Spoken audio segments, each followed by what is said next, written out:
On est de retour pour cette deuxième partie où on va parler là un petit peu plus de ton vécu et de tes conseils en ce qui concerne le démarrage d'une activité. Alors, je pense que ça va être même des conseils qui vont pouvoir s'appliquer à la France ou à l'étranger. Oui, tout à fait. Démarrer une activité ou une entreprise, finalement, quel que soit le pays où on est, ça, c'est une démarche identique. Après, il y a quelques spécificités, bien sûr, même beaucoup de spécificités à prendre en compte dans le cas du Japon.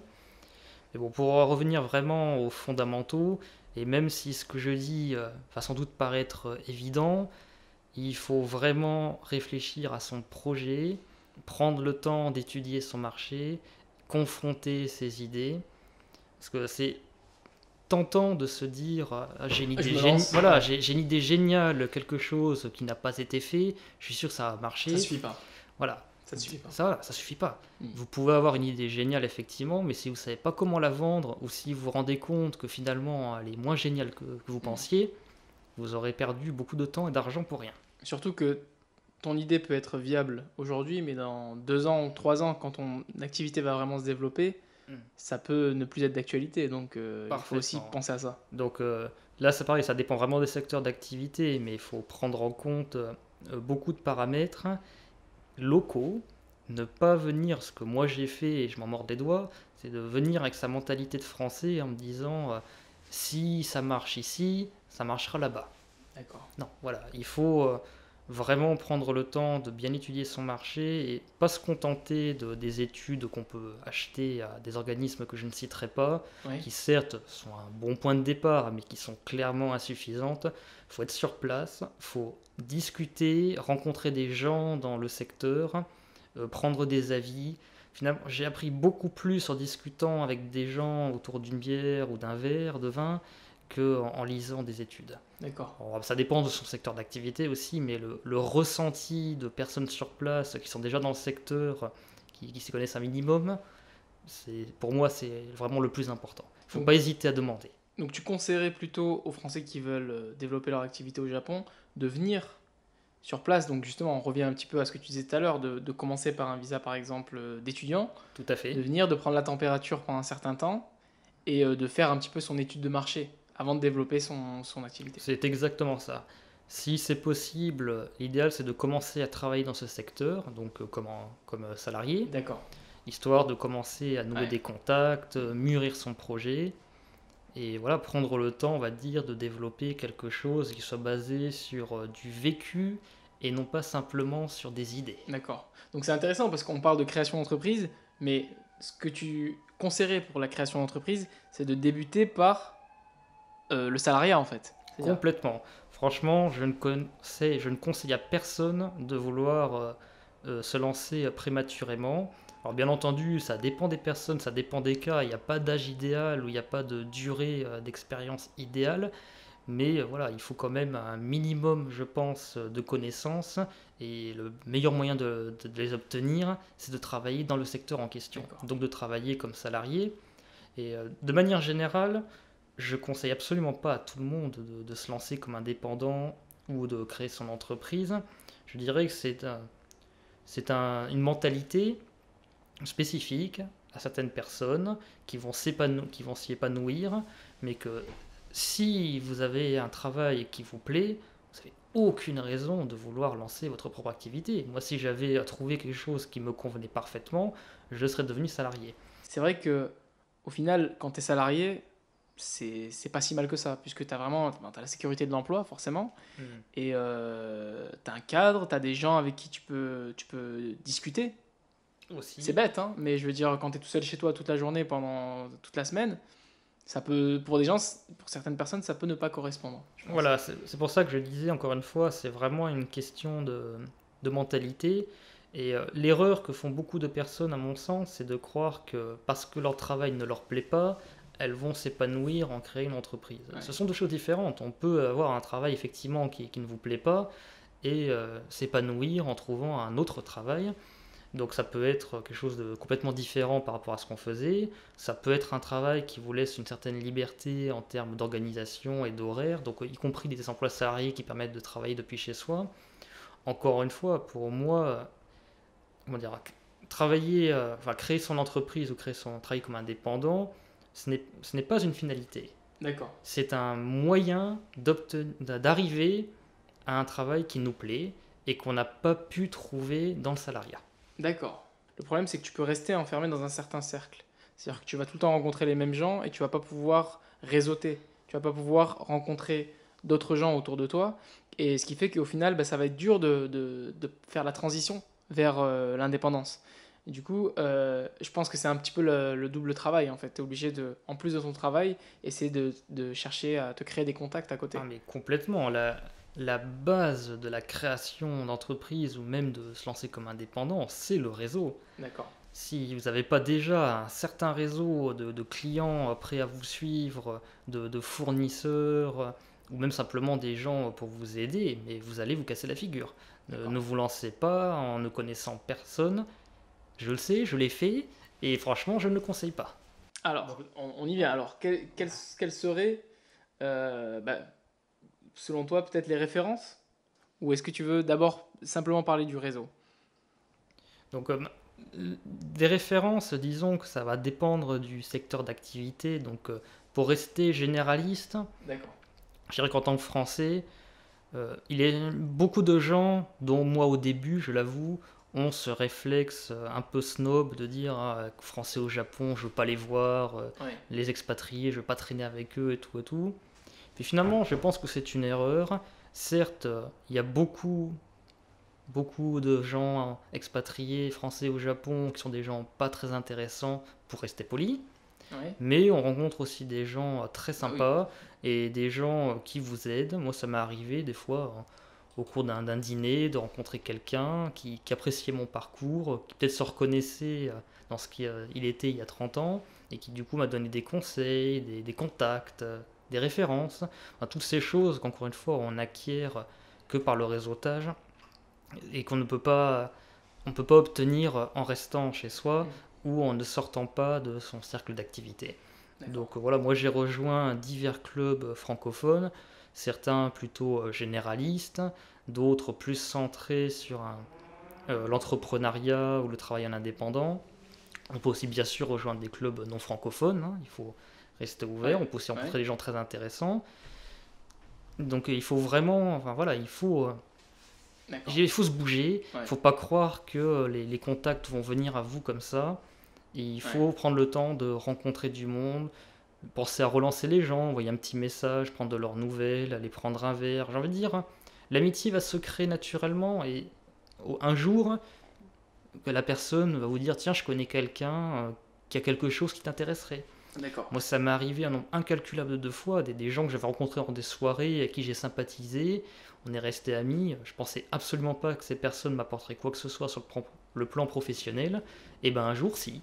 Ils ont Ouais. fini par me mettre Pareil. en relation avec quelqu'un qui Ouais. m'a beaucoup apporté. Pour la petite histoire, j'ai trouvé mon job parce que j'ai rencontré mon boss à un pique-nique. Voilà, c'est un exemple typique, et je pense que tu n'es pas Et le seul. Hein. voilà, il m'a demandé ce que je faisais dans la vie. Je lui ai dit que je faisais des vidéos. Et après, il m'a dit qu'il avait 6 mois plus tard, il m'a dit qu'il avait besoin de quelqu'un. Il m'a relancé et du coup, je suis venu et j'ai trouvé mon travail comme ça. Si vous n'êtes pas capable justement de sortir de ce stade, c'est que vous ne devriez pas travailler en indépendant ou Ok. lancer une entreprise. Alors je sais, c'est très désagréable au début. Moi-même, j'étais pas du tout dans cette mentalité. Je me suis forcé, j'avais pas le choix. Et au final, maintenant, j'y ai pris goût. Je le fais naturellement. Et voilà, c'est une étape à franchir. Hein. Mais je pense que ça fait peur, mais une fois qu'on y arrive, c'est comme tu le dis, Ça devient c'est kiffant, naturel. quoi. Ça Ouais. devient naturel, en Ouais. fait. On n'y fait même plus attention. Ouais. Je voulais savoir pour réseauter, parce que tu nous as dit il faut réseauter, il faut rencontrer des gens. Mais alors moi je suis français, je viens au Japon. Comment je réseaute? Eh ben, déjà, tu vas regarder sur le site de l'ambassade de France qui liste quelques associations qu'il peut être utile de contacter. Tu as des exemples? Oui, enfin, j'ai des noms, mais je préfère que les gens cherchent par eux-mêmes. Très bien. Voilà, parce qu'après, un ressenti, c'est toujours très personnel et Ok. je peux ne pas avoir trouvé ce que je cherchais avec une association, alors qu'une autre personne, au contraire, va trouver chaussure à son pied. Donc D'accord. voilà, je préfère que les gens découvrent par eux-mêmes. Donc les associations francophones, il y a aussi Meetup qui a beaucoup de groupes internationaux sur tout un tas de sujets. Oui. Donc, Et Sur sur Facebook Facebook, aussi, sur il y a Facebook. beaucoup Il y a d'événements. pas mal Donc, d'événements, voilà, Tokyo, c'est quand même Réseau. une ville qui bouge beaucoup. L'Institut français aussi. L'Institut français qui organise Tout des à événements. fait. Après, je pense qu'il y a quand même une mention spéciale pour le freelance France-Japon, FFJ. Non, tout à fait. Bon, je suis pas tout à fait, ouais, Ah, mais moi, pas tout à moi, fait je le dis. neutre à ce sujet Ouais. parce que j'en suis un des membres organisateurs. Mais Oui. effectivement, Freelance France-Japon est un excellent moyen, pas de se faire connaître, mais plutôt, on va dire, de découvrir des gens qui sont aussi des indépendants et qui ont beaucoup à apporter parce que l'idée de cette association, enfin de ce réseau plutôt, c'est l'entraide. Ouais. Voilà, on vient pas parce qu'on veut piquer des contacts et ne jamais revenir. On y vient parce qu'on a envie de rencontrer des gens comme soi, de prendre des conseils, de s'échanger des tuyaux. Ça m'arrive régulièrement. Ouais. Des gens me demandent si je connais quelqu'un qui préfère ceci ou cela. Et oui, je connais quelqu'un, Ouais. à Freelance France-Japon, je l'ai mis en relation. Et d'ailleurs, je pense que pour les personnes qui travaillent au Japon et qui hésitent à se lancer dans l'indépendance, ça te permet d'avoir un avant-goût Tout à du fait. travail. Tout à fait, ça donne, voilà, ça donne un avant-goût de ce que peut être le travail indépendant, les points positifs, les négatifs aussi, parce Ouais. qu'il faut être honnête, il y en a. Mm. Mais voilà, disons que pour des gens qui hésitent, je pense vraiment que ce serait une excellente chose que de prendre contact, de participer à leurs événements, Ouais. parce qu'ils auront beaucoup à apprendre. Ouais. Cela dit, je précise que Freelance France-Japon, c'est plutôt pour les gens qui veulent se lancer en indépendant qu'au Jinjigyo. Ok. Bien qu'il y ait aussi des gens comme moi qui ont des expériences d'entreprise, si vous avez une activité qui est purement corporate, comme on dit en anglais, peut-être vaut-il mieux aller dans des groupes plutôt comme la chambre de commerce. D'accord. C'est très variable selon les expériences, mais je pense que voilà, qui ne tente rien n'a rien, donc il ne faut pas hésiter à frapper à toutes les portes. Des fois ça marche, des fois ça marche pas, et je pense que d'expérience, ça marche beaucoup moins. Enfin, il y a beaucoup plus de fois où ça ne marche pas que de fois ouais. où on a des résultats positifs. Mais c'est normal. Mais voilà, il faut le faire. Ouais. Sinon, on peut pas savoir et on ne peut pas nouer les bonnes relations. Bon, tu nous as pas trop donné d'informations hein, pour ce qui est du réseautage. Non, J'ai l'impression que tu gardes un peu tes recettes. Mais Non, c'est pas que je garde mes recettes, mais c'est qu'encore une fois, ça dépend vraiment des gens et vraiment selon les activités et selon la personnalité, vous allez avoir des très bons retours d'une certaine association, de très mauvais d'une autre. Donc, je veux pas dire allez voir ci ou allez voir là. C'est vraiment quelque chose que vous devrez découvrir par vous-même. Par contre, j'ai pris note de ta remarque et figure-toi que j'ai d'autres exemples un peu plus concrets à donner. Ouais. Très bien. Donc, pour se faire aider dans sa création, alors, c'est plutôt pour les entreprises, il faut contacter le GETRO. Enfin, Je suis allé sur le site aujourd'hui. enfin, non, en fait, il ne faut pas vraiment les contacter, il faut plutôt consulter leur site, qui D'accord. est très complet, c'est une mine d'informations. Et franchement, si vous avez lu notamment tout leur guide sur comment créer son entreprise au Japon, vous avez déjà fait 95% du travail. D'accord. Jetro, J-E-T-R-O. C'est ça, de toute façon, nous allons mettre les liens dans la description du podcast. Oui, n'est-ce pas je vais mettre les liens. Voilà. Donc le site du GETRO est absolument à consulter pour toute personne qui voudrait créer son entreprise. Cela dit, concernant les services du GETRO, donc hors leur site web, ils sont plutôt pour les grandes entreprises qui veulent créer des filiales. Ils ne sont pas vraiment adaptés pour les gens qui veulent créer des petits business entre guillemets. Donc vous pouvez toujours aller les voir, mais voilà, ils vont peut-être poliment vous faire comprendre qu'ils n'ont rien à vous proposer. Il faut aussi savoir qu'ils sont, pour ce que j'en ai ressenti en tout cas, très orientés sur les technologies, sciences, IT. Donc moi dans mon cas l'import-export, bon, c'était pas vraiment l'endroit où il fallait que j'aille. Cela dit, il y a un autre organisme, alors qui lui est spécifique à Tokyo, qui s'appelle donc le Tokyo Business Development Center. Donc c'est géré par la mairie et en fait simplement des personnes qui sont consultantes dans le privé et qui en plus de ça donnent des conseils pour les gens qui voudraient lancer leurs activités à Tokyo. Et les personnes que j'ai rencontrées parlaient très bien anglais, m'a donné beaucoup de contacts.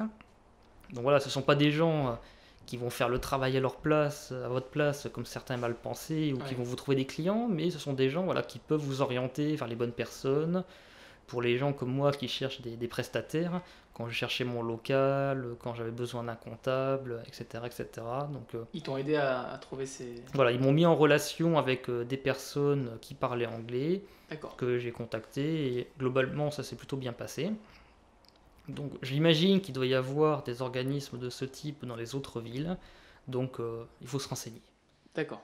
Donc du coup, bon, bah alors, dernière question, hein, pour clore le débat, c'est si tu parlais avec un jeune potentiel entrepreneur, quel conseil tu lui donnerais? Donc hormis tout ce que j'ai déjà dit avant,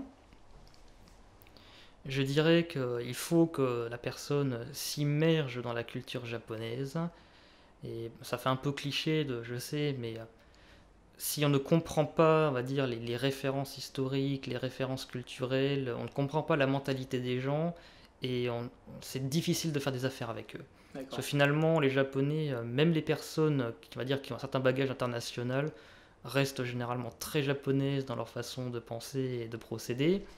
Et le fait d'avoir, on va dire, cette connaissance de la culture brise bien des barrières, hein, permet de meilleures discussions et donc des relations commerciales plus poussées. Eh bien, je pense que c'est tout pour moi. J'ai trouvé tes informations très très denses et très intéressantes. C'est pour ça que j'ai pas beaucoup parlé, hein. Franchement, je pense que j'ai pas besoin d'en dire plus que ça. J'ai pas envie d'alourdir ce contenu qui est déjà assez complet, je pense. Et je suis très content de t'avoir reçu. Malgré, on va dire, le manque de professionnalisme encore dans ce podcast. Mais merci beaucoup d'être venu. J'ai trouvé ton- ta prestation très intéressante. Écoute, merci pour la flatterie. Je suis très heureux d'avoir pu partager mon expérience. Merci Chabi. Et j'espère que cela aidera des gens à se lancer, ou à l'inverse, que des gens découvriront que finalement, il vaut mieux qu'ils ne le fassent pas. Eh oui, je suis d'accord Voilà. avec toi. Encore une fois, il n'y a aucun mépris de ma part pour les gens qui ne veulent pas se lancer. Je pense que créer son entreprise ou travailler en indépendant, ce n'est pas fait pour tout le monde. Ce n'est pas fait pour tous les métiers non plus. Et encore une fois, si j'avais pu trouver ce que je voulais faire de manière salariée, je l'aurais fait. Mieux vaut attendre que les choses viennent à point que se lancer prématurément. Je pense que ce sera le mot de la fin. Merci à toi. Merci beaucoup de m'avoir invité.